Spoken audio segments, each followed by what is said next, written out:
اب آ جائیں کہ نبی علیہ السلام کی جو روٹین میں نے بتایا، مسلم شریف میں حدیث ہے ام سلمہ سے اور سیدہ عائشہ سے کہ نبی علیہ السلام کانا کے الفاظ ہیں، یعنی آپ علیہ السلام کی یہ روٹین میں تھا کہ آپ صلی اللہ علیہ وآلہ وسلم نماز وتر کے بعد 2 نفل بیٹھ کے پڑھا کرتے تھے۔ ان وتروں کے بعد 2 نوافل کی فضیلت کیا ہے؟ اور نبی علیہ السلام تو بیٹھ کے پڑھتے تھے لیکن ہمیں کھڑے ہو کے پڑھنی چاہیے۔ یہ پوری ڈیٹیل انشاءاللہ میں نے عرض کیا تھا کہ آپ صلی اللہ علیہ وآلہ وسلم یہ 2 نوافل بیٹھ کے پڑھا کرتے تھے۔ صحیح مسلم میں 2 روایتیں ہیں، سیدہ ام سلمہ سے بھی اور سیدہ عائشہ سے بھی، اور امام نسائی رحمۃ اللہ علیہ نے بھی سنن نسائی کے اندر یہ حدیثیں لی ہیں اور اس کے اوپر باب باندھا ہے انہوں نے کہ نماز وتر اور فجر کے درمیان نوافل پڑھنے کا جواز۔ انہوں نے فارم بھی لکھ دیا ہے، وہ کہتے ہیں سلف کا فارم، تو انہوں نے فارم ثابت کی ہے۔ جواز کیا، سنت، انہی احادیث کو انہوں نے دلیل بنایا۔ اب بیٹھ والا مسئلہ کہ کھڑے ہو کے پڑھنا ہے یا بیٹھ کے، دیکھیں صحیح بخاری میں حدیث ہے، نبی علیہ السلام نے فرمایا جو شخص کھڑے ہو کے نماز پڑھتا ہے نا، اس کے مقابلے میں جو بیٹھ کے پڑھتا ہے اس کو آدھا ثواب ملتا ہے، اور جو لیٹ کے پڑھتا ہے اس کو بیٹھنے سے بھی آدھا ملتا ہے۔ مجبوری کی وجہ سے بعض اوقات کرنا پڑ جاتا ہے، لیکن اگر مجبوری نہ ہو، جو کھڑے ہو کے نماز پڑھ سکتا ہے اسے کھڑے ہو کر ہی پڑھنی چاہیے۔ رہا نبی علیہ السلام کا معاملہ، یہ صوفیاء نے زیادہ ہنگامہ کھڑا کیا۔ آپ نے دیکھا ہے کہ جو صوفیاء کے ماننے والے ہیں وہ ضد کرتے ہیں کہ وہ وتر کے بعد 2 نفل بیٹھ کے پڑھتے ہیں، کہتے ہیں سنت ہے، لیکن حکم جو ہے وہ سنت پہ فوقیت رکھتا ہے۔ صحیح مسلم میں حدیث ہے، عبداللہ بن عمر بن عاص کہتے ہیں کہ میں نے نبی علیہ السلام کو دیکھا کہ آپ بیٹھ کے نفل پڑھ رہے ہیں، تو میں آپ کے قریب گیا، آپ کے ماتھے پہ ہاتھ رکھا میں نے، یہ سنت بھی ہے کسی کی طبیعت چیک کرنے کے لیے۔ تو ان کا نبی علیہ السلام نے فرمایا کہ عبداللہ کیا کر رہے ہو؟ کہا یا رسول اللہ میں نے آپ سے یہ بات سنی ہے کہ جو بیٹھ کے نوافل پڑھتا ہے اس کو آدھا ثواب ملتا ہے، تو میں چیک کروں کہ آپ بیمار تو نہیں جو بیٹھ کے پڑھ رہے ہیں؟ تو آپ علیہ السلام فرمایا میں بیمار نہیں ہوں، لیکن میں تم لوگوں کی طرح نہیں ہوں، مجھے اللہ تعالیٰ بیٹھ کے بھی مکمل نماز کا ثواب عطا فرماتا ہے، یہ آپ کی خصوصیت ہے۔ جیسا کہ صحیح بخاری اور مسلم میں آتا ہے کہ نبی علیہ السلام نے فرمایا کہ ہم انبیاء کی آنکھیں سوتی ہیں، دل جاگتا رہتا ہے، نبیوں کے وضو نہیں ٹوٹتے سونے سے۔ سیدہ عائشہ کہتی ہیں کئی بار نبی علیہ السلام یعنی نوافل پڑھ کے تہجد کے لیٹتے، میں آپ کے خراٹوں کی آواز بھی سنتی، پھر اٹھ کے اسی طریقے سے نماز کے لیے چلے جاتے، تو میں کہتی یا رسول اللہ وضو؟ تو فرمایا کہ ہمارے دل جاگتے رہتے ہیں، آنکھیں سوتی ہیں، تو وضو کے ٹوٹنے نہ ٹوٹنے کا احساس انبیاء کو نیند میں بھی ہو جاتا ہے، ان کی غفلت ویسی نہیں ہوتی جس طرح کی ہماری ہوتی ہے۔ تو یہ نبی علیہ السلام کی خصوصیت ہے۔ تو چونکہ آپ علیہ السلام خود کہہ رہے ہیں کہ کھڑے ہو کے پڑھنا پورا ثواب ہے، بیٹھ کے آدھا ہے، تو لہٰذا اب اس کی پلی نہیں لینی چاہیے، ہم تو الحمدللہ کھڑے ہو کے ہی پڑھتے ہیں نوافل کو، ظاہر پورا ثواب کمانا چاہیے۔ یہ بہت بڑی ایک فضیلت ہے، اور اس کی فضیلت سن لیں، سنن دارمی کے اندر حدیث ہے صحیح سند کے ساتھ، یہ حدیث صحیح ابن حبان میں بھی موجود ہے، صحیح ابن خزیمہ میں بھی موجود ہے کہ نبی صلی اللہ علیہ وآلہ وسلم نے فرمایا کہ رات کی بیداری ایک مشکل کام ہے، خصوصاً سفر کے کانٹیکسٹ میں آتا ہے، سفر میں تو بندہ تھکا ہوتا ہے۔ رات کی بیداری ایک مشکل کام ہے، جب تم وتر پڑھ چکو تو 2 رکعت پڑھ لیا کرو۔ اگر رات کے آخری پہر تمہاری آنکھ نہ بھی کھلی تو اللہ تعالیٰ تمہیں رات کے آخری پہر اٹھ کے جو نماز پڑھنے کا ثواب ہے وہ عطا فرما دے گا۔ سبحان اللہ، کتنی بڑی آسانی ہے، میرے جیسے کمزور لوگوں کے لیے تو بہت بڑی آسانی ہے، اسی لیے سر ہم پڑھتے ہیں اور لوگوں کو ترغیب بھی دلاتے ہیں کہ یار مفت میں آپ ثواب لیں نا، اور یہ آسانیاں رکھی ہوئی ہیں۔ لیکن ہر مسئلے کے لیے میں آپ کو ایک ہی دعا بتا دیتا ہوں۔ اکثر لوگ مجھے ای میل کرتے ہیں جی روزگار کے لیے، کوئی کہتا ہے جی اولاد کے لیے، کوئی کہتا ہے جی پریشانی دور کرنے کے لیے، کوئی کہتا ہے جی جو رزق میں برکت کے لیے، کوئی کہتا ہے بیماری دور کرنے کے لیے کوئی دعا بتا دیں۔ بھائیو ہم آپ کو 50 دعائیں نہیں بتاتے ہیں، ایک دعا بتاتے ہیں، ایک دعا جو اکثر مسلمانوں کو پہلے ہی آتی ہے، اس کو ترجمے کے ساتھ یاد کر لیں اور اس دعا کو آپ ہر جگہ پڑھیں، جس مقصد کے لیے پڑھیں۔ اور الحمدللہ قرآن حکیم میں سورۃ البقرہ کی آیت نمبر 201 کے اندر اللہ تعالیٰ نے وہ دعا اہل ایمان کو تعلیم فرمائی ہے اور مومنین کی نشانی بتایا ہے اس دعا کو کہ مومنین اس کے ذریعے اللہ تعالیٰ سے دعا مانگتے ہیں اور آگے اللہ تعالیٰ نے اپنا فتویٰ بھی سنا دیا ہے کہ جو کوئی ان الفاظ کے ساتھ ہم سے دعا مانگتا ہے ہم اس کی اس دعا کو دنیا اور آخرت میں اس کے حق میں قبول کریں گے الحمدللہ. اور وہ دعا ہے سورۃ البقرہ آیت نمبر 201 ربنا آتنا فی الدنیا حسنہ وفی الآخرۃ حسنہ وقنا عذاب النار. یہ وقف کر کے میں نے پڑھا اور کنٹینیوس پڑھیں گے. ربنا آتنا فی الدنیا حسنۃ وفی الآخرۃ حسنۃ وقنا عذاب النار. اب اس کا ترجمہ بھائیو یاد کرنا کوئی راکٹ سائنس ہے. ربنا آتینا اے رب ہمارے ہمیں عطا فرما ہمیں دے دے فی الدنیا حسنہ اس دنیا میں بھلائی وفی الآخرۃ حسنہ اور آخرت میں بھلائی. اور آخرت کی سب سے بڑی بھلائی کیا؟ وقنا عذاب النار ہمیں آگ کے عذاب سے بچا لے. آمین. اللہم اجرنا من النار اللہم اجرنا من النار اللہم اجرنا من النار. اچھا مولویوں کی تسلی نہیں ہوئی, انہوں نے اس کے ساتھ لگا دیا وقنا عذاب القبری وقنا عذاب الحشری وقنا عذاب المیزان, پتہ نہیں کیا کچھ لگا دیا. حالانکہ تعلیم کی کمی ہے. دنیا اور آخرت اس میں کور ہو جاتی ہے. کیوں؟ پھر دنیا حسنہ میں پوری دنیا کور, وفی الآخرۃ حسنہ میں قبر بھی کور, میدان حشر بھی کور, میزان عمل بھی کور. کیوں؟ بخاری اور مسلم کی متفق علیہ حدیث ہے کہ آپ صلی اللہ علیہ وسلم نے فرمایا جو شخص مر گیا اس کی قیامت قائم ہو گئی, مرتے ہی قیامت قائم ہو گئی. اور بخاری اور مسلم کی متفق علیہ حدیث ہے کہ آپ صلی اللہ علیہ وسلم کی وفات کے دنوں میں سیدہ عائشہ کہتی ہیں میرے بھائی نے مسواک اٹھائی ہوئی تھی, آپ نے مجھ سے مانگی, میں نے انہوں نے چبانے ہی شروع کی تو وہ چبائی نہ گئی, سخت تھی, تو میں نے اپنے منہ میں چبا کر آپ صلی اللہ علیہ وسلم کے منہ میں ڈالی. اللہ تعالیٰ نے میرے تھوک کو اور نبی صلی اللہ علیہ وسلم کے تھوک کو اس دن جمع فرما دیا ایک ہی جگہ پر جو نبی صلی اللہ علیہ وسلم کی دنیا کی زندگی کا آخری دن اور آخرت کی زندگی کا پہلا دن تھا. بخاری اور مسلم میں. تو اما عائشہ حضور کی وفات کے دن کو کیا کہہ رہی ہیں؟ آخرت کی زندگی کا پہلا دن. تو وہ فی الآخرۃ حسنہ میں قبر بھی آ گئی, آخرت بھی آ گئی, میزان عمل بھی آ گیا, سب کچھ آ گیا. تو یہ مولویوں نے خام خواہ بیچ میں چیزیں, وہ کسی نے ودخلنا مال ابرار یا عزیز و یا غفار, پتہ نہیں کیا کچھ بیچ میں لگایا ہوا ہے. بس یہ کامل دعا یہی ہے ربنا آتنا فی الدنیا حسنہ وفی الآخرۃ حسنۃ وقنا عذاب النار. اس کو بدل نہیں سکتے, یہ بہت خطرناک معاملہ ہے. بخاری اور مسلم کی متفق علیہ حدیث ہے. ایک صحابی کو آپ نے دعا تعلیم فرمائی وضو کے بعد کی, اس میں الفاظ تھے بنبی کا ارسلتا, میں ایمان لایا اس پر جو تیرے نبی کے ساتھ نازل ہوا. اس صحابی نے دعا پڑھتے ہوئے کہہ دیا برسولی کا ارسلتا. اب کوئی فرق ہے؟ میں ایمان لایا اس کتاب پر جو تیرے رسول پر نازل ہوئی. رسول تو سپرلیٹو ڈگری ہے, نبی سے بھی اوپر کی ڈگری. ہر نبی رسول نہیں ہوتا, چاند ایک رسول. آپ صلی اللہ علیہ وسلم فرمایا تو نے میرے الفاظ کیوں چینج کیے؟ وہی کہہ جو میں نے کہا تھا بنبی کا ارسلتا. اب اس نے کہا یا رسول اللہ میں نے کون سی گستاخی کر دی ہے, میں تو اچھے الفاظ استعمال کیے ہیں, عشق دے چلے نمبر لے گئے, عقل والے ہوتے ہیں انجے ہی عملہ گالیاں, کچھ نہیں انہوں نے کہا. اب جو نبی صلی اللہ علیہ وسلم اپنے الفاظ کو نہیں بدلنے دے رہے اور اچھے الفاظ اس نے استعمال کیے, وہ یہ اجازت دیں گے کہ آپ صلی اللہ علیہ وسلم کی سنت دعاؤں کو آپ اس حوالے سے چینج کریں کہ اس میں چیزیں ایڈ کرنا شروع کر دیں, یہ آپ صلی اللہ علیہ وسلم اجازت دیں گے؟ تو یہ بدعت کے ٹاپک پہ میں نے کم از کم 5 گھنٹے کی گفتگو ریکارڈ کروا دی ہے, مثلا نمبر 75A اور 75B ahlsunnatpak.com پہ. اس میں بھی میں نے یہ ان حدیثوں کو ڈیٹیل کے ساتھ ڈسکس کیا تھا.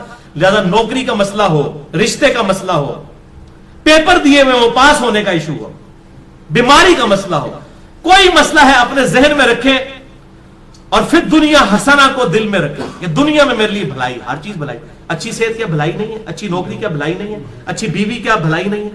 ہر چیز ذہن میں رکھتے ہوئے جو آپ کی خواہش ہے یہ دعا کریں ربنا آتنا فی الدنیا حسنہ وفی الآخرۃ حسنۃ وقنا عذاب النار. اور اس میں یقین کریں آپ کو گلٹ بھی نہیں ہوگا. صرف آپ اللہ سے دنیا نہیں مانگ رہے ہوں گے, کیونکہ سورۃ البقرہ میں آتا ہے کہ جو دنیا دار لوگ ہیں نا, جو اللہ سے باغی لوگ ہیں, وہ کہتے ہیں اللہ ہمیں دنیا میں ہی عطا فرما دے. اور اللہ تعالیٰ پھر ساتھ فرماتے ہیں سورۃ البقرہ آیت نمبر 201 کہ جو میرے نیک ایمان والے بندے ہیں وہ یہ نہیں کہتے اللہ ہمیں دنیا میں ہی دے دے, وہ کہتے ہیں ربنا آتنا فی الدنیا حسنہ وفی الآخرۃ حسنۃ وقنا عذاب النار. اچھا اب آپ ویسے دعا کر رہے ہو اللہ میں پاس ہو جاؤں یا اچھا رشتہ ہو جائے, نوکری لگ جائے, اس وقت آپ پیورلی دنیا کی دعا کر رہے ہوں گے. لیکن جب آپ یہ دعا کریں گے تو آپ اللہ تعالیٰ کو بھی ناراض نہیں کریں گے, دونوں چیزیں ایڈ ہو جائیں گی ساتھ. یعنی اللہ تعالیٰ کو بھی آپ سے کوئی گلہ شکوہ اس حوالے سے نہیں رہے گا. آپ کہہ رہے ہوں گے یا اللہ ربنا آتنا فی الدنیا حسنہ وفی الآخرۃ حسنۃ وقنا عذاب النار, تو آپ اہل ایمان میں شامل ہو جائیں گے سورۃ البقرہ آیت نمبر 201 کے تحت. اسی کانٹیکسٹ میں 3 احادیث ہیں بڑی اہم. الحمدللہ. پہلی حدیث صحیح بخاری میں 6399، صحیح مسلم میں 6840، مشکات میں 2487. سیدنا انس ابن مالک رضی اللہ تعالیٰ عنہ جنہوں نے 10 سال تک آپ صلی اللہ علیہ وسلم کو وضو کروایا، آپ کی وفات کے بعد 82 سال تک زندہ رہے اور 93 ہجری کے اندر بصرہ میں فوت ہوئے. آخر میں فوت ہونے والے چند صحابہ میں سے ہیں انس ابن مالک، بہت قریبی صحابی آپ صلی اللہ علیہ وسلم. ان سے کسی تابعی نے آگے پوچھا کہ بتائیے کہ اللہ کے نبی صلی اللہ علیہ وسلم جب اللہ سے مانگا کرتے تھے تو کیا دعا مانگا کرتے تھے؟ تو پتہ انہوں نے کیا جواب دیا؟ انہوں نے کہا کہ اللہ کے نبی صلی اللہ علیہ وسلم جب کبھی بھی اپنے رب سے دعا مانگا کرتے یا کسی بھی چیز کا سوال کیا کرتے تو آپ کی اکثر دعا یہی ہوا کرتی تھی، اللہم ربنا آتنا فی الدنیا حسنہ وفی الآخرۃ حسنۃ وقنا عذاب النار. ہر معاملے میں کوئی سوال بھی کرتے تھے اس دعا کے ساتھ. اور بھائی یہ دعا کا ترجمہ یاد کرنا کو مشکل ہے تو کیا ضرورت ہے اردو میں دعائیں کرنے کی؟ میرے بھائی ایک دعا یاد کر لیں، نبی صلی اللہ علیہ وسلم نے تعلیم فرمائی ہے، اللہم ربنا آتنا فی الدنیا حسنہ وفی الآخرۃ حسنۃ وقنا عذاب النار. اور دوسری حدیث تو انتہائی رکت انگیز حدیث ہے جو میں نے مسئلہ تقدیر والے لیکچر مسئلہ نمبر 104 ABC میں بھی بیان کی تھی. صحیح مسلم میں 6835، مشکات میں 2502. یہی انس ابن مالک کہتے ہیں جنہوں نے یہ دعا روایت کی ہے. یہ کہتے ہیں کہ آپ صلی اللہ علیہ وسلم کے زمانے میں آپ کا ایک صحابی بیمار ہو گیا تو آپ اس کی عیادت کے لیے تشریف لے گئے. وہ اتنا کمزور ہو چکا تھا بیماری کی وجہ سے جیسے کہ پرندے کا کوئی بچہ ہوتا ہے چھوٹا سا، ہڈیوں کا ڈھانچہ بن چکا تھا. آپ نے جب اس کی حالت دیکھی آپ کو پتا چل گیا کہ انہیں کو کم پایا. آپ نے فرمایا وہ بتا تو اللہ سے کیا مانگتا رہتا ہے؟ اس نے کہا یا رسول اللہ میں اللہ سے دعا کرتا ہوں اے اللہ جو تو نے مجھے آخرت میں عذاب دینا ہے دنیا کی زندگی میں ہی دے لے. بولے اعوذ باللہ تعالی. آپ فرمایا سبحان اللہ. اللہ پاک جب آپ حیران ہوتے تو یہ بات کہا کرتے سبحان اللہ. اوے تو اللہ تعالیٰ کا اس دنیا میں عذاب سہ سکتا ہے جو اللہ سے تو نے یہ دعا کی؟ نہ تو دنیا کی زندگی میں اللہ کا عذاب برداشت کر سکتا ہے نہ آخرت کی زندگی میں. اور تجھے تو چاہیے تھا کہ تو اللہ سے دعا کرتا اللہم ربنا آتنا فی الدنیا حسنہ وفی الآخرۃ حسنۃ وقنا عذاب النار. یہ کیا تو دعائیں کرتا رہے؟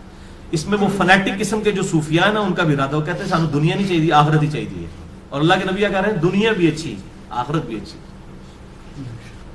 اچھا انس ابن مالک کہتے ہیں جب آپ صلی اللہ علیہ وسلم نے اسے یہ بات ارشاد فرمائی پھر اس نے یہی دعا مانگ کر اللہ کی طرف متوجہ ہوا، اللہم ربنا آتنا فی الدنیا حسنہ وفی الآخرۃ حسنۃ وقنا عذاب النار. تو اللہ تعالیٰ نے اسے شفا عطا فرما دی. اب اس سے بھی پتہ چلا بیماری کی شفا بھی یہی ہے، اللہم ربنا آتنا فی الدنیا حسنہ وفی الآخرۃ حسنۃ وقنا عذاب النار. آپ میں کہتا ہوں یہ جامع دعا کریں، ساری دعائیں جو ہیں اس کے اندر شامل ہیں. اچھا قرآن میں تو ہے ربنا آتنا فی الدنیا حسنہ اور بخاری مسلم میں ہے اللہم ربنا آتنا فی الدنیا حسنہ. تو اللہم کے ساتھ اے ہمارے اللہ یہ بھی ٹھیک ہے اور صرف ربنا آتنا بھی ٹھیک ہے، بلکہ قرآن حکیم میں سورۃ المائدہ میں حضرت عیسیٰ علیہ السلام کی جو دعا آتی ہے اس میں بھی ہے اللہم ربنا انزل علینا مائدۃ من السماء. تو قرآن میں بھی الفاظ ہیں اللہم ربنا کے. ویسے تو ہمارے لیے بخاری مسلم کے الفاظ ہی کافی تھے لیکن میں پھر بھی کیڑا نکالنے کے لیے کوئی یہ نہ کہ جی قرآن میں تو صرف ربنا آیا آپ اللہم کیوں لگا رہے ہیں. تو اللہ تعالیٰ نے بھی یہ دعا حضرت عیسیٰ علیہ السلام کی نقل کی ہے اللہم ربنا آتنا فی الدنیا حسنہ. یہ پڑھنا بخاری مسلم سے ثابت ہوا. اور اللہم ربنا انزل علینا مائدۃ من السماء سورۃ المائدہ کے آخری رکوع میں حضرت عیسیٰ علیہ السلام کے کانٹیکسٹ میں یہ الحمدللہ اللہم ربنا کے ساتھ یہ آئی ہے. اور تیسری حدیث سنن ابی داؤد میں 1892، مشکات میں 2581، عبداللہ بن صائب کہتے ہیں کہ میں نے خود نبی صلی اللہ علیہ وسلم کو رکن یمانی اور حجر اسود کے درمیان وہ جو مستجاب دیوار ہے یہ دعا مانگتے ہوئے سنا ہے اللہم ربنا آتنا فی الدنیا حسنہ وفی الآخرۃ حسنۃ وقنا عذاب النار. اسے مستجاب دیوار کہتے ہیں. مستجاب کہتے ہیں دعا کی قبولیت کی جگہ. 70 انبیاء کا مصلی ہے، آپ وہاں پر کھڑے ہوں تو آپ کا رخ دونوں قبلوں کی طرف ہو جاتا ہے، بیت المقدس کی طرف بھی اور خانہ کعبہ کی طرف بھی. اس دوران آج تک حاجی عمرہ کرنے والے اور حج کرنے والے یہ دعا مانگتے ہیں ربنا آتنا فی الدنیا حسنہ وفی الآخرۃ حسنۃ وقنا عذاب النار. یہ بس اتنے ہی الفاظ ہیں، باقی جو ایڈ کیے لوگوں نے خود کیے. میں تو دعا کی قبولیت کی جو جگہ ہے خانہ کعبہ شریف، وہاں پر بھی آپ نے یہی دعا مانگی، ربنا آتنا فی الدنیا حسنہ وفی الآخرۃ حسنۃ وقنا عذاب النار۔ اسماء اعظم اور دعا کی قبولیت کے لیے کیا کیا طریقے ہیں، اس حوالے سے میرا مسئلہ نمبر 82 ڈیٹیل کے ساتھ ریکارڈ ہے۔ اور بھائیو، بخاری اور مسلم اور باقی احادیث کی روشنی میں کئی ایک مقامات ہیں جو دعا کی قبولیت کی جگہ ہیں۔ مثلا اذان اور اقامت کے درمیان جو وقفہ ہے جماعت کھڑے ہونے تک کا، یہ دعا کی قبولیت کا سبب ہے۔ ابو داؤد میں حدیث موجود ہے، آج میرا ٹاپک نہیں اس لیے میں سکپ کر رہا ہوں۔ اسی طریقے سے تیز بارش کے وقت دعا قبول ہوتی ہے، میدان جنگ میں، جنگ کے دوران اس وقت دعا کی قبولیت کا وقت ہے۔ جمعے والے دن خطیب جب جو ہے وہ 2 خطبوں کے درمیان وقفہ کرتا ہے، اس دوران دل میں دعا مانگی جائے، وہ قبولیت کا وقت ہے۔ اور کئی ایک قبولیت کے وقت ہیں، لیکن ایک وقت ایسا ہے جو ہر وقت آپ کے پاس اویلیبل ہے۔ اسی کانٹیکسٹ میں آپ کو اگلی 5 حدیثیں میں بیان کرنے لگا ہوں، اور وہ ہے نماز میں دعا مانگنا، جس کے لیے آپ کو جمعے کے دن کے انتظار کی ضرورت نہیں ہے، کسی اور چیز کی ضرورت نہیں، جب بھی آپ نماز پڑھیں۔ یہ 5 حدیثیں اسی پہ ہماری گفتگو کنکلوڈ ہوگی۔ پہلی حدیث صحیح بخاری میں 6230، صحیح مسلم میں 897، مشکات میں 909، کہ آپ صلی اللہ علیہ وسلم نے صحابہ اکرام علیہم رضوان کو تشہد تعلیم فرمایا، التحیات للہ والصلوات والطیبات عبدہ ورسولہ تک، اور اس کے بعد آپ صلی اللہ علیہ وسلم نے فرمایا جب یہ تشہد پڑھ چکو، اس کے بعد جو من پسند دعا ہو وہ تم اپنے رب سے مانگ سکتے ہو، جو بھی من پسند، یعنی جو بھی دعا مانگنی ہے آپ کتاب و سنت میں اگر کوئی دعا آئی ہے وہ بھی مانگ سکتے ہیں، اس کے علاوہ بھی کوئی مانگ سکتے ہیں، لیکن مانگیں گے عربی میں۔ عربی سمبل آف یونٹی ہے مسلمانوں کا۔ اور ویسے ایک دعا ہی اللہم ربنا آتنا فی الدنیا حسنہ وفی الآخرۃ حسنۃ وقنا عذاب النار، یہی کافی ہے۔ بل اس حدیث میں عدم ذکر ہے درود ابراہیمی کا، وہ اگلی حدیثوں میں موجود ہے۔ صحیح مسلم میں 1739، مشکات میں 1257 میں ہے کہ ام عائشہ کہتی ہیں کہ نبی صلی اللہ علیہ وسلم جب تشہد بیٹھتے اللہ کی حمد بیان کرتے، اس کے بعد دعائیں کرتے، اور یہی حدیث سنن نسائی میں 1720 اور 1721 ہے کہ آپ صلی اللہ علیہ وسلم اللہ کی حمد بیان کرتے، اس کے بعد نبی صلی اللہ علیہ وسلم پر درود پڑھتے، اور اس کے بعد اپنے رب سے دعائیں مانگا کرتے، اور یہی ترتیب ہے جو جامع ترمذی میں انٹرنیشنل نمبر کے مطابق 593 نمبر حدیث ہے کہ ایک صحابی تھے، انہوں نے بڑی تیزی سے نماز پڑھی اور اس کے بعد جو ہے وہ بڑی جلدی جلدی دعا مانگنا شروع کی۔ آپ صلی اللہ علیہ وسلم نے انہیں بلا کر نماز کا طریقہ سکھایا، اور دعا مانگنے کا خصوصاً طریقہ اس میں موجود ہے کہ سکھایا، اور آپ صلی اللہ علیہ وسلم نے فرمایا کہ دعا میں جلدی نہ کرو، پہلے اللہ کی حمد بیان کرو، اس کے بعد درود شریف پڑھو، پھر دعا مانگا کرو۔ اتنے میں ایک اور شخص آیا جس نے اللہ کی حمد بیان کی، درود شریف پڑھا، پھر دعا مانگی، تو آپ نے 2 دفعہ فرمایا سل تعطا، سل تعطا، مانگ تجھے دیا جائے گا، مانگ تجھے دیا جائے گا۔ یعنی درود شریف اور اللہ کی حمد، یہ پروٹوکول ہے دعا کی قبولیت کا۔ تو اللہ کی حمد اور درود شریف، اور نماز میں یہی ہوتا ہے، آپ پہلے اللہ کی حمد کرتے ہیں، التحیات للہ والصلوات والطیبات، پھر نبی صلی اللہ علیہ وسلم پر سلام عرض کرتے ہیں، پھر درود شریف پڑھتے ہیں، اینڈ پہ دعائیں مانگتے ہیں آپ جا کے، وہ جتنی بھی دعائیں سنت سے ثابت ہیں۔ اللہم انی اعوذ بک من عذاب جہنم ومن عذاب القبر ومن فتنة المحیا والممات ومن شر فتنة المسیح الدجال، جو بخاری مسلم میں آتی ہے۔ یا اللہم ربنا آتنا فی الدنیا حسنۃ وفی الآخرۃ حسنۃ وقنا عذاب النار، یا رب اجعلنی مقیم الصلاۃ ومن ذریتی ربنا وتقبل دعائی ربنا اغفر لی ولوالدی وللمؤمنین یوم یقوم الحساب۔ یہ صحیح بخاری میں آتا ہے، حضرت ابوبکر صدیق کو آپ نے خصوصاً دعا سکھائی تھی، اللہم انی ظلمت نفسی ظلما کثیرا ولا یغفر الذنوب الا انت فاغفر لی مغفرۃ من عندک وارحمنی انک انت الغفور الرحیم۔ اس قسم کی اور دعائیں بھی ہیں، وہ کوئی بھی آپ مانگیں، اللہم ربنا آتنا فی الدنیا حسنہ وفی الآخرۃ حسنۃ وقنا عذاب النار، یہ تو جامع دعا ہے، یہ آپ تشہد میں مانگیں۔ دوسری حدیث صحیح مسلم میں 1073، مشکات میں 873، یہ عجیب اتفاق ہے، مسلم 1073، مشکات 873۔ عبداللہ ابن عباس کہتے ہیں کہ مجھے نبی صلی اللہ علیہ وسلم نے فرمایا کہ اللہ تعالیٰ نے مجھے حکم دیا ہے کہ میں رکوع اور سجدوں میں قرآن نہ پڑھوں، یعنی قرآن سے مراد قرآن کی تلاوت، وہ صرف قیام میں ہوگی۔ قرآنی دعائیں مانگ سکتے ہیں، قرآن نہیں پڑھ سکتے۔ اور رہا رکوع تو اس میں اپنے رب کی عظمت بیان کرو، جو صحیح مسلم میں آتا ہے کہ آپ صلی اللہ علیہ وسلم سبحان ربی العظیم پڑھتے تھے، اور جامع ترمذی میں ہے کہ آپ صلی اللہ علیہ وسلم حکم دیتے تھے کہ رکوع میں سبحان ربی العظیم پڑھو اور سجدے میں سبحان ربی الاعلیٰ۔ مسلم میں تو اتنے الفاظ ہیں کہ رکوع میں سبحان ربی العظیم اور سبحان ربی الاعلیٰ سجدے میں پڑھتے تھے، اور ترمذی میں ہے کہ آپ حکم دیتے تھے۔ یہ تسبیحات جو ہیں یہ حکمیہ ہیں، سبحان ربی العظیم رکوع میں اور سبحان ربی الاعلیٰ سجدے میں. اس کے علاوہ جو ہے وہ آپ پڑھ سکتے ہیں، لیکن حکم ہی یہی ہے.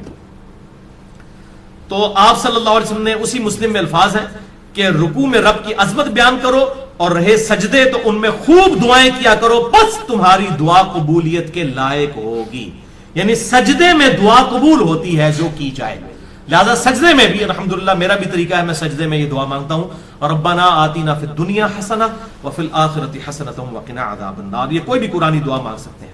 تیسری حدیث صحیح مسلم میں 1083، مشکات میں 894، بڑی کریٹیکل حدیث ہے. ابو ہریرہ رضی اللہ تعالیٰ عنہ کہتے ہیں کہ نبی صلی اللہ علیہ وسلم نے فرمایا کہ بندہ جب سجدے کی حالت میں ہوتا ہے تو اپنے رب سے سب سے زیادہ قریب ہوتا ہے، کیونکہ عاجزی کے عالم میں ہوتا ہے نا. سب سے زیادہ قریب کب ہوتا ہے؟ سجدے کے عالم میں.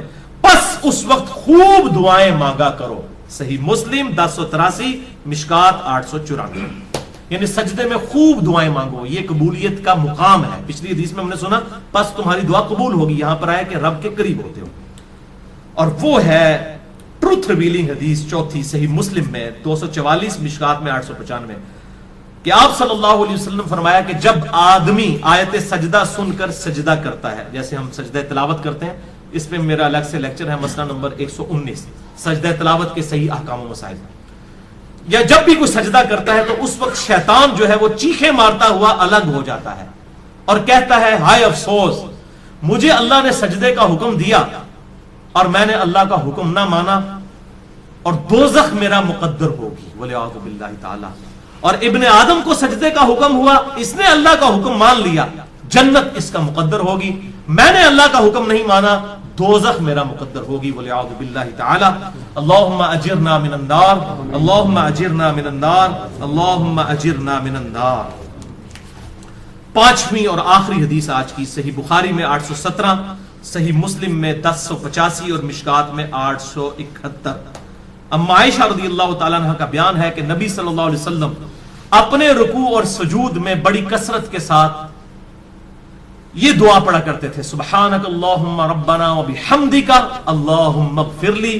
اور آپ صلی اللہ علیہ وسلم قرآن کے حکم پر عمل کیا کرتے تھے. یہ کیا مطلب ہے اس کا؟ قرآن کے حکم پر عمل کیا کرتے تھے. سورۃ النصر سورت نمبر ہے 110، اس میں یہ آپ صلی اللہ علیہ وسلم کو حکم نازل ہوا. یہ آپ کی وفات کی خبر تھی، اس میں بخاری اور مسلم میں آتا ہے اذا جاء نصر اللہ والفتح ورأيت الناس يدخلون في دين الله افواجا فسبح بحمد ربك واستغفر انه كان توابا. یعنی آپ صلی اللہ علیہ وسلم نے اس دین کو غالب کر دیا ہے، اب آپ یکسو ہو کر اپنے رب سے استغفار کیجئے اور اللہ کی حمد بیان کیجئے. جب یہ صورت نازل ہوئی تو بخاری اور مسلم کے میں نے نمبر بتائے. اما عائشہ کہتی ہیں کہ آپ قرآن پر عمل کرتے ہوئے دعا مانگا کرتے تھے رکوع اور سجدوں میں، سبحانک اللہم ربنا وبحمدک اللہم اغفر لی. میرا رب پاک ہے، سبحانک اللہم، اے اللہ تو پاک ہے، ربنا وبحمدک، اور میں تیری حمد کرتا ہوں، اللہم اغفر لی، اے اللہ میری مغفرت فرما. تو اس کے علاوہ بھی کئی ایک اذکار ہیں. صحیح مسلم میں آتا ہے سبوح قدوس رب الملائکۃ والروح. اسی طریقے سے سبحان ربی العظیم رکوع میں، سجدے میں سبحان ربی الاعلیٰ.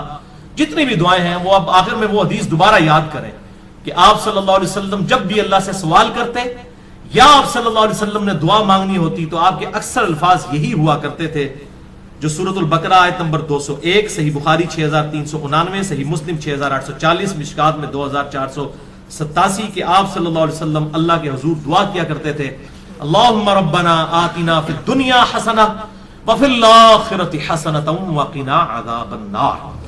اللہ تعالیٰ سے دعا ہے جو حق بات میں نے کہی اللہ تعالیٰ ہمارے دلوں میں راسخ فرمائے. اگر جذبات میں میرے منہ سے کوئی غلط بات نکل گئی تو اللہ تعالیٰ ہمارے دلوں سے محف کر دے. ہمیں کتاب و سنت کی تعلیمات پر عمل کر کے دوسرے بھائیوں تک پہنچانے کی توفیق عطا فرمائے. سبحانک اللہم وبحمدک اشہد ان لا الہ الا انت استغفرک واتوب الیک وما علینا الا البلاغ المبین.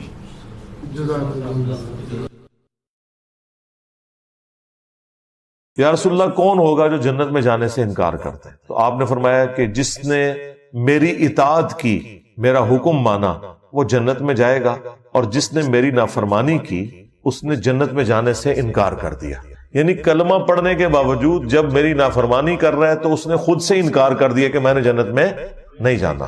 تو یہ بڑا سینسٹیو مسئلہ ہے. یہ ایک آدھی بات اٹھانا کہ جس نے ایک دفعہ بھی کلمہ پڑھا وہ جنت میں جائے گا، پوری بات بتایا کریں کہ اس صورت میں کہ اگر اس کا خاتمہ ایمان پر ہوا اور اللہ تبارک و تعالی نے اس کے اس گناہوں کی کوئی معافی والا معاملہ کر دیا ہزاروں لاکھوں سال جہنم میں جلنے کے بعد، تب ایسی صورتحال ہوگی۔ اللہ نہ کرے کہ ایسا ہو۔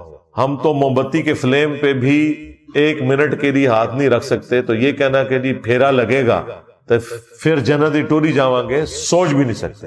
اللہ تعالیٰ فرما رہا ہے سورۃ الفرقان میں کہ جہنم تھوڑی دیر رہنے کے لیے بھی بری جگہ ہے اور مستقل قیام کے لیے بھی انتہائی بری جگہ ہے۔ اللہم اجرنا من النار، آمین۔ سورۃ الاحزاب کی آیت نمبر 72 میں انسان کو ظالم اور جاہل کیوں کہا گیا جبکہ اس نے اللہ کی امانت کو اٹھایا؟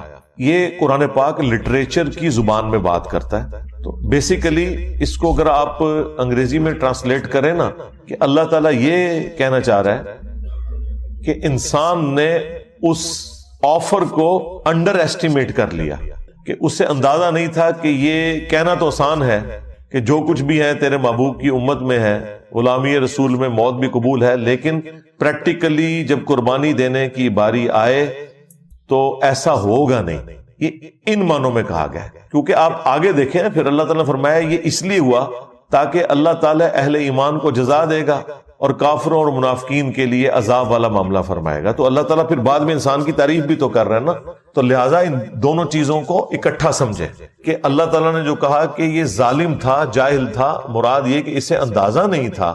جاہل سے مراد آپ یہ سمجھ لیں جیسے جس کو کسی چیز کی سنگینی کا علم نہ ہو، اسے کہا جاتا ہے جاہل۔ ظالم اس اعتبار سے کہ خود اس نے اپنے لیے ایک ظلم والا معاملہ کر لیا کہ اسے پتہ ہی نہیں تھا کہ میں یہ جو کچھ کرنے جا رہا ہوں اس کا اینڈ رزلٹ کیا نکلے گا، اپنے اوپر ظلم خود ہی کر لیا اس نے۔ آفر قبول کی تو اب اسے آفر نبھانی پڑے گی۔ اس کا قطعاً یہ مقصد نہیں تھا کہ اللہ تعالیٰ کے ڈیوائن پلان کے کو خلاف یہ بات ہو گئی ہے، اللہ بھی تو یہی چاہتا تھا۔ سورۃ البقرہ میں آیا کہ میں زمین میں اپنا ایک خلیفہ بھیجنے والا ہوں، تو یہ تو اللہ تعالیٰ نے ڈیسائیڈ کر دیا ہوا تھا کہ زمین میں خلیفہ بھیجنا ہے، اس کے لیے کوئی بھی ایک معاملہ ہونا تھا، وہ اللہ تعالیٰ کی حکمت تھی۔ تو یہ ان معنوں میں ہے۔ اور اگر کوئی یہ کہے کہ مجھے تو یاد ہی نہیں ہے کہ میں نے کوئی اللہ تعالیٰ سے اس قسم کا عہد کیا تھا، ہماری انسٹنکٹ کے اندر یہ عہد موجود ہے، اس کو چھوڑ دیں۔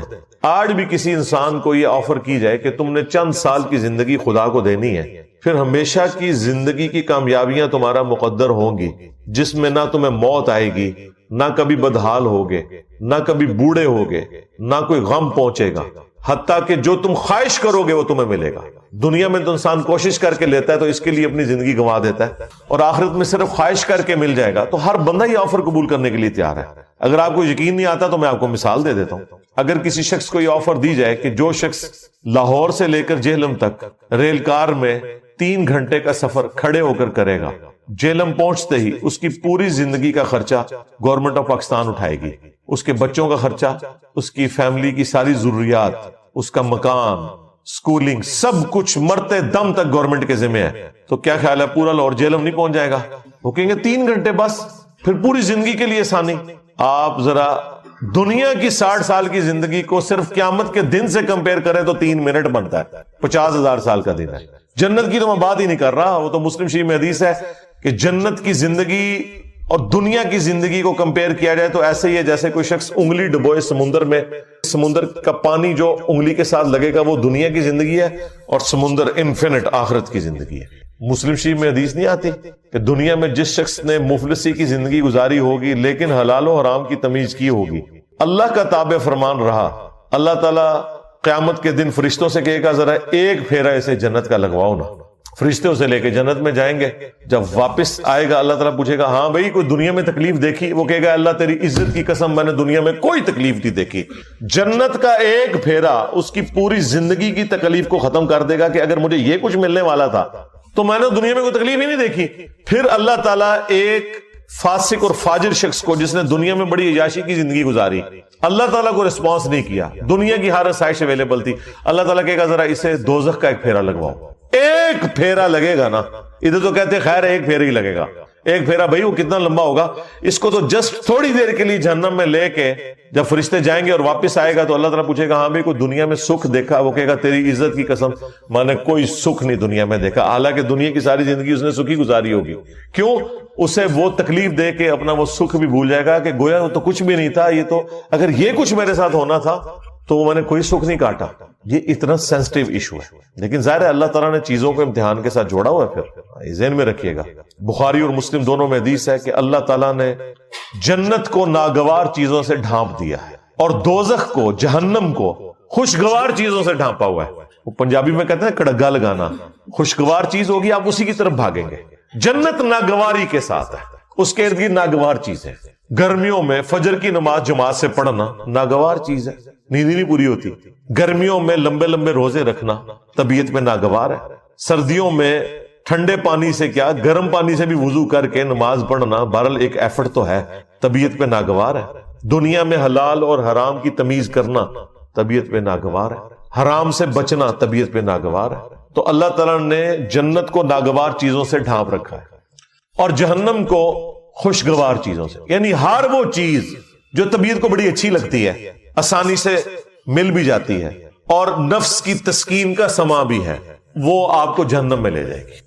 تو دیکھ لیں, اسی کو سپورٹیو حدیث ہے جامع ترمذی میں, ابو داؤد کے اندر, سنن نسائی کے اندر, ابن ماجہ کے اندر, کہ جب اللہ تعالیٰ نے جنت کو پیدا کیا تو حضرت جبرائیل سے کہا کہ ایک دفعہ ذرا جنت دیکھ کر آؤ. جب وہ دیکھ کے آئے تو اللہ تعالیٰ فرمایا ہاں بھائی جبرائیل کیا دیکھا؟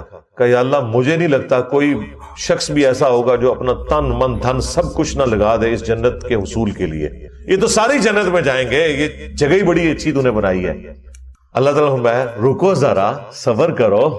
ہاں, اللہ تعالیٰ نے جنت کو ناگوار چیزوں سے ڈھانپ دیا. حلال اور حرام کی تمیز, شریعت کی پابندی کی تکلیف, سب کچھ. مومن کو تو روزانہ مرنا پڑتا ہے, سیدھی سی بات ہے, روزانہ جینا پڑتا ہے. اہمی تو نبی علیہ السلام نے فرمایا صحیح مسلم کی حدیث کہ دنیا مومن کے لیے قید خانہ ہے اور کافر کے لیے جنت ہے. جب وہ دوبارہ گئے نا اور وہ جنت تک پہنچنے کے لیے وہ تمام تکلیف دیکھی, واپس آ کے انہوں نے کہا تیری عزت کی قسم مجھے نہیں لگتا کوئی بندہ جنت میں جانے میں کامیاب ہوگا, اتنی مشکل تو نے جنت کر دی ہے. پھر اللہ تعالیٰ نے جہنم کی طرف بھیجا حضرت جبرائیل علیہ السلام کو. واپسی پہ پوچھا تو انہوں نے کہا تیری عزت کی قسم کوئی شخص بھول کے بھی کوئی ایسا عمل نہیں کرے گا کہ اسے یہ عذاب دیکھنا پڑے, مجھے نہیں لگتا کہ کوئی بندہ ایسا عمل کرے کہ جہنم میں جائے. پھر اللہ تعالیٰ نے جہنم کو خوشگوار شہوات سے ڈھانپ دیا, ہر اٹریکٹفل چیز اس کے ساتھ ڈھانپ دیا. جب وہ دیکھ کے واپس آئے نا, پھر اللہ تعالیٰ نے پوچھا کہ اب جبرائیل سنا. انہوں نے کہا یا اللہ مجھے نہیں لگتا کوئی بندہ جہنم میں جانے سے بچ سکے, کیونکہ تو نے اس کو اتنا خوشنما بنا دیا ہے کہ اس امتحان میں شاید ہی کوئی کامیاب ہوگا, ادروائز سب کے سب جہنم میں ہی گریں گے. لیکن یہ حیران کن بات ہے, دنیا میں جتنے اعمال آپ کو جہنم میں لے جانے والے ہیں نا, جتنی خواہشات جہنم میں لے جانے والی ہیں, یہ ساری خواہشات جنت میں انعام کے طور پر ملنے والی ہیں. کتنی حیران کن بات ہے کہ دنیا میں یہ چیزیں جہنم میں جانے کا سبب ہے, آخرت میں جنت میں انعام میں یہ چیزیں ملنے والی ہیں. مرد کے لیے کیا سونے چاندی کے کنگن نہیں قرآن میں آیا, ریشمی لباس, یہاں تو 4 عورتوں کی اجازت, وہاں تو کتنی عورتیں, ان کی تفصیلات طارق جمیل صاحب سے پوچھیں. ہر وہ چیز جو دنیا میں انسان کو ڈیویٹ کر کے جہنم تک پہنچا سکتی ہے نا, جنت میں وہی کچھ انعام مل رہا ہے. تو اس کا مطلب آپ سمجھ رہے کیا ہے؟ اس کا مطلب یہ ہے کہ دنیا میں بیسیکلی ان چیزوں سے روک کے اللہ تعالیٰ نے آپ سے ایک روزہ رکھوایا جس کی افطار جنت میں ہوگی. جس طرح دنیا میں آپ حلال چیزیں چھوڑ دیتے ہیں نا روزے کی حالت میں, کیونکہ روزے کی حالت میں وہ چیزیں کھانے سے آپ کا روزہ ٹوٹ جائے گا. روزہ دار کے لیے کھانا کھانا پانی پینا حرام ہے, افطار کے بعد وہ کر سکتا ہے. تو لہذا دنیا میں جو آپ کو نعمتیں جن سے اللہ تعالیٰ نے روکا ہوا ہے, یا اس کے اوپر کوئی قدغن لگائی ہوئی ہے یا پابندی لگوائی ہوئی ہے, وہ جنت میں اللہ تعالیٰ نے اٹھا لینی ہے اور وہی آپ کے لیے انعام بھی ہے. اس سے بڑا کیا انعام ہوگا کہ بخاری مسلم میں حدیث ہے, جب جنتی جنت میں داخل ہوں گے تو اللہ تعالیٰ کی طرف سے ایک فرشتہ ندا کرے گا کہ آج کے بعد تمہیں کبھی موت نہیں آئے گی, ہمیشہ زندہ رہو گے. لو جی ختم, سب سے بڑی تلوار ختم. آج کے بعد تمہیں کبھی بڑھاپا نہیں آئے گا, ہمیشہ جوان رہو گے. آج کے بعد کبھی تم بدحال نہیں ہوگے, ہمیشہ خوشحال ہی رہو گے. خوشحالی کیا ہے؟ جو آپ خواہش کریں گے وہ آپ کو ملے گا. اور چوتھی چیز فرمائی آج کے بعد اللہ کبھی بھی تم سے ناراض نہیں ہوگا، ہمیشہ راضی رہے گا. یعنی جنت میں آپ جو مرضی کریں اللہ کی نافرمانی نہیں ہوگی. کتنی بڑی نعمت ہے.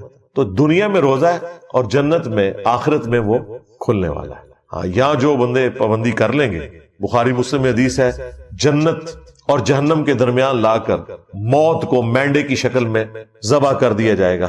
اللہ تعالیٰ پھر مبارکباد دے گا جنتیوں کو کہ جاؤ بے فکر ہو جاؤ، میں نے موت ہی ختم کر دی، میری مخلوق تھی نا، ختم کر دی. الذی خلق الموت والحیات لیبلوکم ایکم احسن عملا. اللہ نے زندگی اور موت کو اس لیے پیدا کیا تاکہ تمہاری جانچ کرے. موت اللہ کی مخلوق ہے، اس کو اللہ تعالیٰ ختم کر دے گا. جب وہ ختم کر دے گا تو کسی کو موت آئے گی نہیں. اور جہنمیوں کو کہا جائے گا کہ جاؤ آپ اپنی بدبختی کے اوپر چیخو پکارو، تمہیں بھی موت نہیں آئے گی، ہمیشہ کے لیے جہنم میں رہو گے. وَلِعَوْذُ بِاللَّهِ تَعَالَى. اللهم اجرنا من النار. اللهم انا نسألك جنة الفردوس مع النبيين والصديقين والشهداء والصالحين. آمین. تو انسان تھوڑا سا غور و تفکر کرے تو انسان کو پتا چل جائے گا کہ کوئی اللہ تعالیٰ نے انسان کے ساتھ ظلم نہیں کیا. یہ جو آفر لگائی ہے یہ تو ہر بندے نے ویل کر لینی ہے. لہذا وہ بات شروع ہوئی تھی سورہ الاحزاب کی اس آیت سے کہ انسان ظالم تھا، جاہل تھا، اس نے انڈر ایسٹیمیٹ کیا، لیکن جب کامیاب ہو جائے گا پھر اسے کہا جائے گا بھائی مبارک ہو، فرشتے جنت کے دروازوں پہ استقبال کر رہے ہوں گے. تو یہ اللہ کے پلان کا حصہ تھا، اس لیے اللہ تعالیٰ نے آن کیا. پھر دیکھیں اللہ تعالیٰ نے اپنے پیغمبروں کو بھیجا، ان کے ساتھ کتابیں نازل کی تاکہ انسان کو اس ہدایت کے سفر پہ چلنا آسان ہو جائے. سورہ النساء میں اللہ تعالیٰ نے فرمایا ہم نے انبیاء اور کتابیں اس لیے بھیجی تاکہ قیامت کے دن کوئی اللہ تعالیٰ کے اوپر حجت نہ کر سکے انبیاء اور کتابوں کے آ جانے کے بعد. یعنی حالانکہ اللہ تعالیٰ اس چیز کا پابند نہیں تھا، پھر بھی اس کی شفقت ہے. نور علی نور اس نے کیا ہے. ایک ہماری انسٹنکٹ میں اچھائی اور برائی کی تمیز ڈال دی. ہر شخص جھوٹ بولنے کو برا اور سچائی کو اچھا سمجھتا ہے، چاہے اس کے پاس نبیوں کی تعلیمات نہ بھی پہنچی ہو. ہاں، جب نبیوں کی تعلیمات آ جاتی ہیں وہ نور علی نور، نور کے اوپر نور ہو جاتا ہے، پھر تو ہر چیز کھل کے سامنے آ جاتی ہے. اس کے باوجود کوئی شخص جہنم میں چلا جائے تو اس کے اپنے اعمال ہیں. اللہ تعالیٰ نے انسان کے اوپر ظلم نہیں کیا. انا ہدیناہ السبیل اما شاکرا و اما کفورا. ہم نے ہدایت کا راستہ واضح کر دیا، چاہو تو شکر گزاری کی روش اختیار کرو اور چاہو تو نہ شکری کی، تمہاری اپنی مرضی ہے. لیکن اس کا یہ مطلب نہیں ہے کہ جو اللہ نے یہ آفر دیے تو اس کا مطلب ہے کہ اللہ تعالیٰ بے پرواہ ہے اس معاملے میں، جو مرضی کرتے رہو. نہیں، اللہ تعالیٰ اپنے تابع فرمان بندوں کو جنت میں پھر بھیجے گا اور جو نافرمان ہے انہیں جہنم میں بھیجے گا. یہ کوئی نہیں کہہ سکتا کہ میری تقدیر میرے اوپر غالب آ گئی. نہیں، اللہ تعالیٰ نے بالکل واضح فرما دیا ہے سورہ الزمر کے اندر. اور میں تو اس آیت کو سورہ الزمر سورت نمبر 39 کی آیت نمبر 7 ہے، میں اسے کہتا ہوں یہ مسئلہ تقدیر کو حل کرنے والی ہے. جو لوگ تقدیر کا سہارا لیتے ہیں نا اپنی برائی کے اوپر پردہ ڈالنے کے لیے، اللہ تعالیٰ کے کھاتے میں ڈال دیتے ہیں، ان کے لیے شرم کا مقام ہے. اللہ تعالیٰ نے کس طرح قرآن پاک میں آیات کھول کے بیان کی ہیں. سورہ الزمر سورت نمبر 39 آیت نمبر 7. ان تکفروا فإن اللہ غنی عنکم. اگر تم کفر کی روش اختیار کرو گے، ناشکری کرو گے، تو جان لو بے شک اللہ تعالیٰ بے پرواہ ہے تم سے. یہ نہیں ہوگا کہ تمہاری ناشکری کرنے سے، تمہاری نافرمانی کرنے سے، تمہارا بے نمازی رہنے سے کوئی اللہ تعالیٰ کو نقصان ہو رہا ہے، کوئی اس کی کوئی کوالٹیز میں کوئی نقص آ جائے گا. نہیں. وَلَا يَرْضَى لِعِبَادِهِ الْكُفْرَ. لیکن یاد رکھنا اللہ اپنے بندوں سے کفر کے لیے راضی نہیں ہے. اگرچہ اس نے کھلی چھٹی دی ہوئی ہے، وہ تو بے پرواہ ہے لیکن راضی نہیں ہوگا. وَإِن تَشْكُرُوا يَرْضَهُ لَكُمْ. اور اگر تم شکر گزاری کی روش اختیار کرو گے پھر ہی وہ تم سے راضی ہوگا، اسی میں وہ تم سے راضی ہے. لہذا یہ جو ہم کہتے ہیں نا اللہ کو کوئی پرواہ نہیں ہے، مراد یہ نہیں کہ جو مرضی کرتے رہو، مراد یہ کہ اللہ کو فرق نہیں پڑے گا لیکن تسی مارے گئے. کہتے ہیں جی اللہ نو ساڑیاں نمازاں چاہیے. بھئی اللہ کو نہیں چاہیے، تمہیں چاہیے نمازیں. اللہ نے تو کہہ رہی ہے مجھے فرق نہیں پڑتا، لیکن تو گیا اگر تو میرا نافرمان ہوا. اور اس سے یہ بات بھی کلیئر ہوئی کہ جو یہ اکثر جملہ بولا جاتا ہے نا کہ دنیا میں جتنے بھی کام ہو رہے ہیں یہ اللہ کی مرضی سے ہو رہے ہیں، یہ بالکل غلط جملہ ہے. دنیا میں سارے کام اللہ کی مرضی سے نہیں ہو رہے. کیا شرک، کفر، بدکاری اللہ کی مرضی سے ہو رہی ہے؟ نہیں. اللہ کی مرضی تو اللہ نے کہہ دیا کہ میری مرضی کیا ہے، وَلَا يَرْضَى لِعِبَادِهِ الْكُفْرَ. میں ناشکری کی روش اپنے بندوں کے لیے پسند نہیں کرتا، میری کوئی مرضی نہیں اس میں.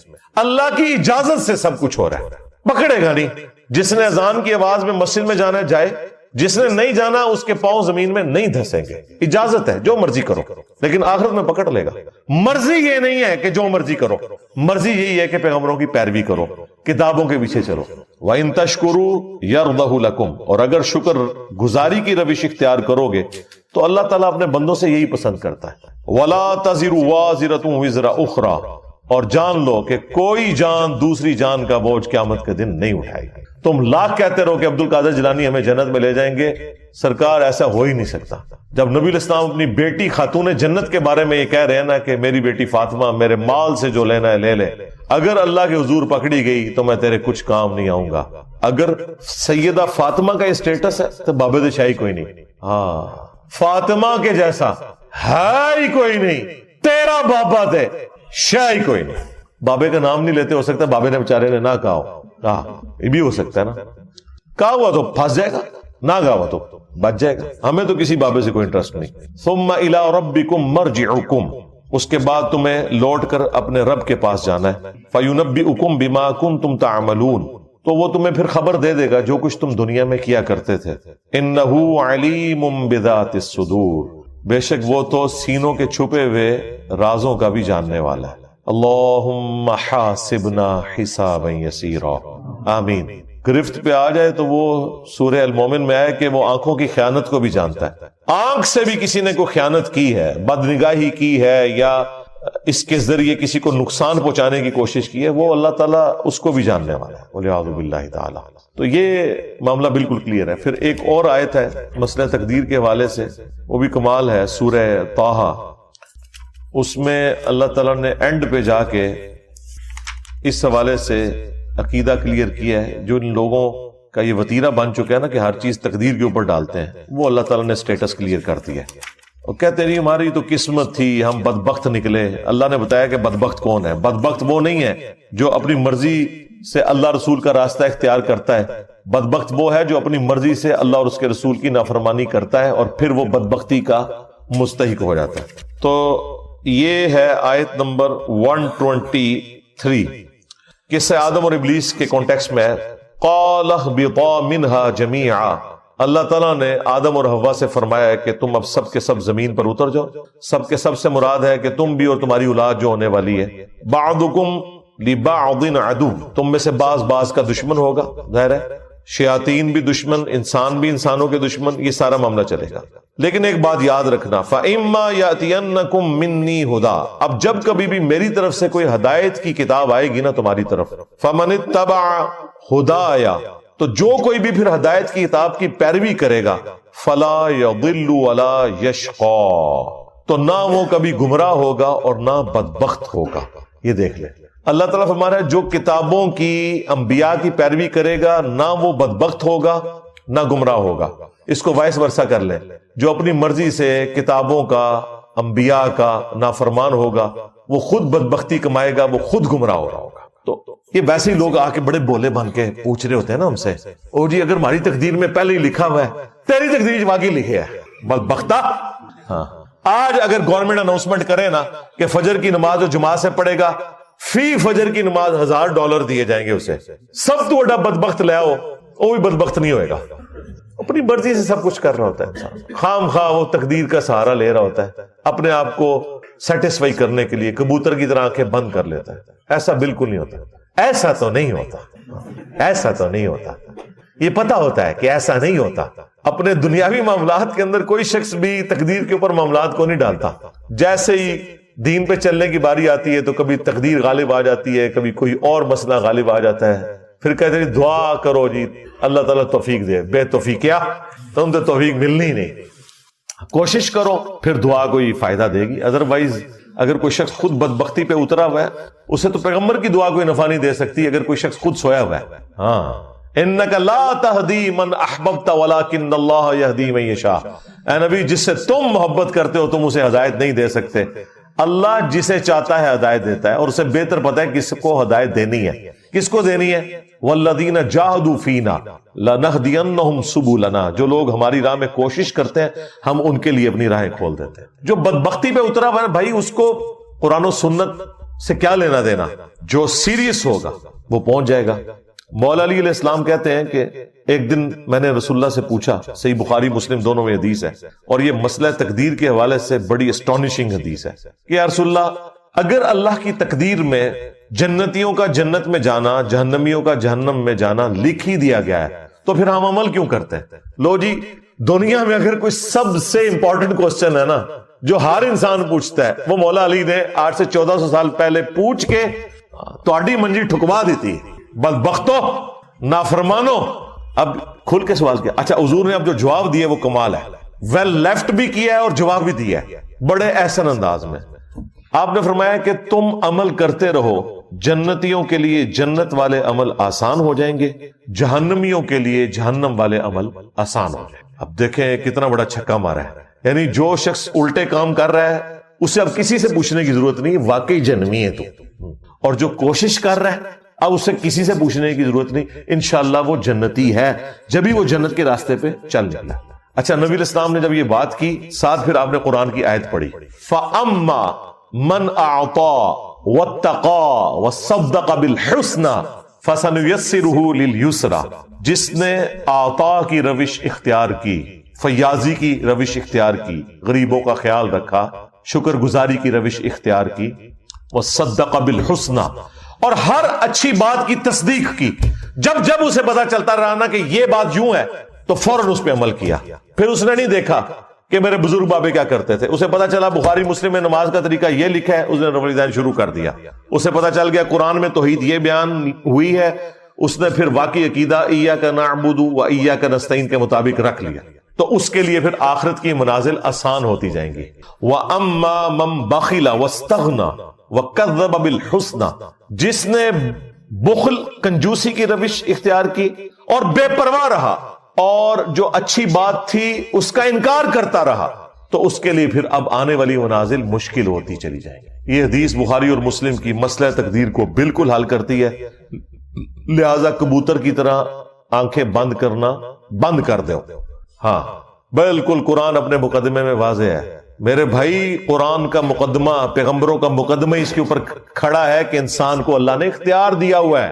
اگر اختیار نہیں دیا ہوا تو پیغمبر کیوں آئے ہیں ادھر؟ اسی لیے آئے نا کہ اختیار دیا گیا ہے، یہ حق کا راستہ ہے، یہ باطل کا راستہ ہے۔ ہاں، جو چیزیں ہماری تقدیر سے متعلق ہے نا، ان کے بارے میں ہم سے سوال بھی نہیں ہونا۔ کسی شخص سے نہیں پوچھا جائے گا تو لاہور میں کیوں پیدا ہوا، تو ایتھوپیا میں کیوں پیدا ہوا، تو امریکہ میں کیوں پیدا ہوا، تیرے ماں باپ فلاں کیوں تھے، تیرے چہرے کی رنگت یوں کیوں تھی، تیری آنکھوں کا رنگ کیوں، یہ ساری چیزیں تقدیر ہیں۔ آپ سے یہ نہیں پوچھا جائے گا، آپ سے وہ پوچھا جائے گا جس کا اللہ نے آپ کو اختیار دے دیا، اور آپ اس کے مطابق اگر نہیں چلیں گے پکڑ ہو جائے گی۔ سمپل، بولے بن کے پوچھتے رہتے ہیں کہ او جی پہلے قسمت ہی لکھے ہے، پھر کتوں کرنا ہے جی، اندازہ کرے۔ تو جو پھر یوں ہے نا، اس کو پھر یہی جواب دینا چاہیے، تیری قسمت میں یہی کچھ لکھا ہوا ہے۔ باقی وہ جو حدیث ہے نا بخاری مسلم میں کہ بعض لوگ جنتیوں والے کام کرتے رہتے ہیں اور ایک بالشت رہ جاتے ہیں جنت سے، ان پہ تقدیر غالب آ جاتی ہے، وہ جہنم میں چلا جاتا ہے، والعیاذ باللہ تعالی۔ تو لوگ کہتے ہیں جی کیا فائدہ جی، پھر پوری زندگی اگر یہی ہونا تھا اینڈ پہ۔ اور بھائی وہ جو تقدیر غالب آئی ہے وہ کس کے لیے آئی ہے؟ جو شخص منافقت کی زندگی گزار رہا تھا، لبادہ اس نے اڑا ہوا تھا، وہ حقیقتاً نیک نہیں تھا۔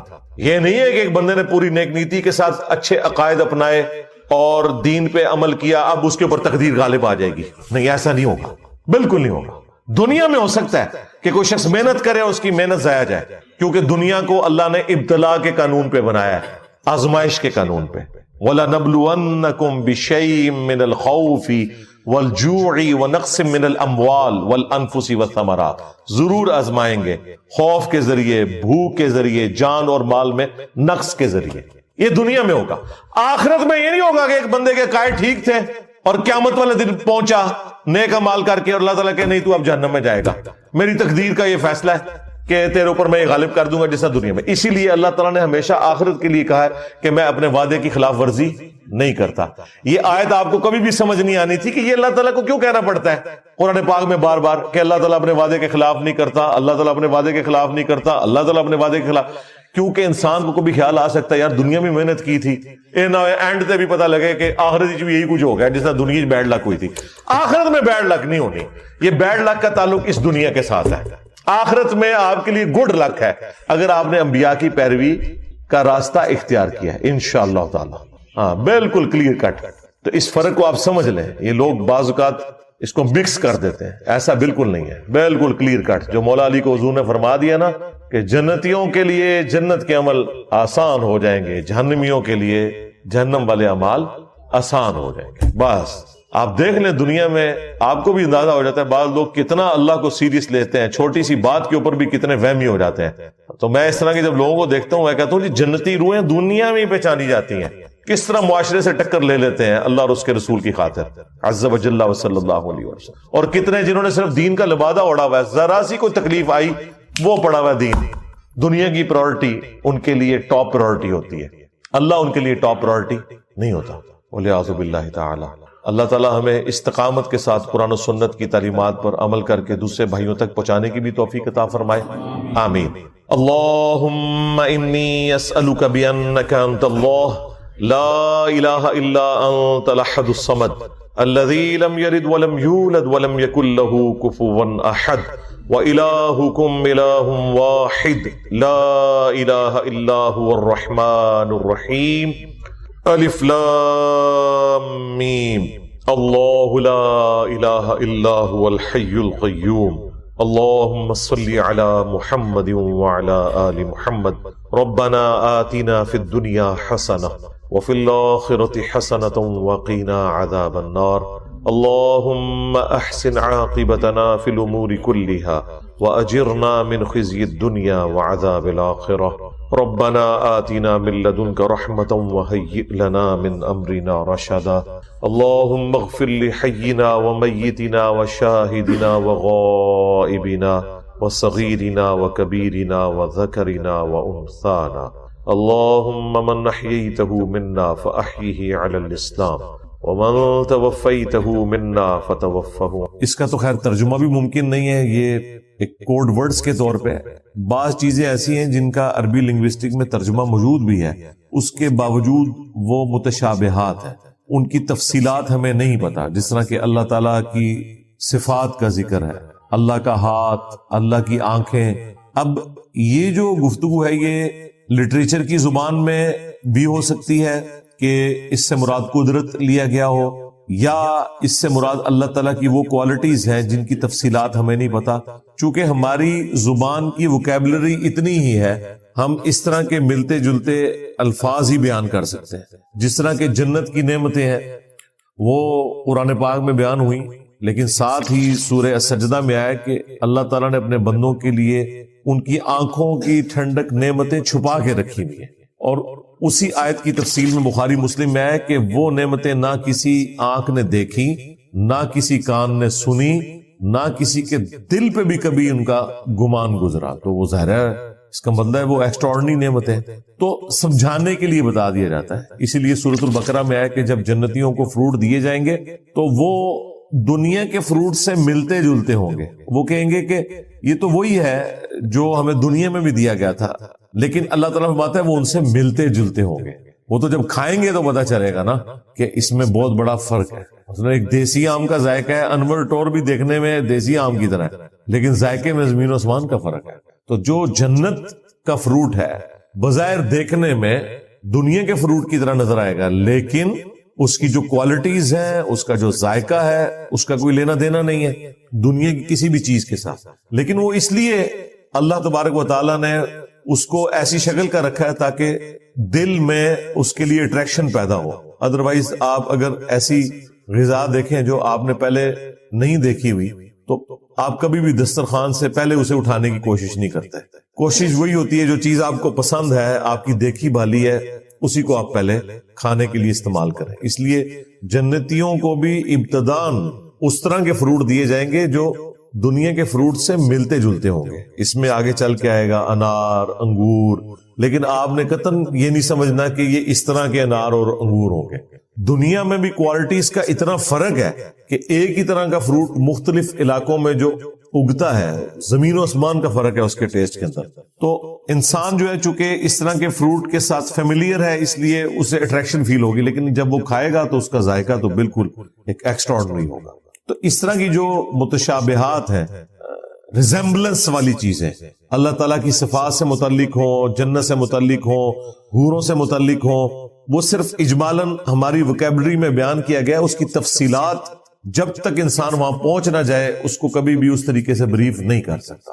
تو ان آیات پہ صرف ایمان لانا کافی ہے، نہ یہ ایسی آیات ہیں کہ جن کی وجہ سے کوئی قرآن کی تعلیمات میں فرق پڑ جاتا ہے کہ اگر آپ اس کو ڈیٹیل سے نہیں سمجھ رہے۔ اس کا ذکر سورہ آل عمران کی آیت نمبر 7 میں آیا کہ ہم نے قرآن جو نازل کیا اس کی آیات 2 قسم کی ہیں، ایک محکمات ہے، دوسری متشابہات ہے۔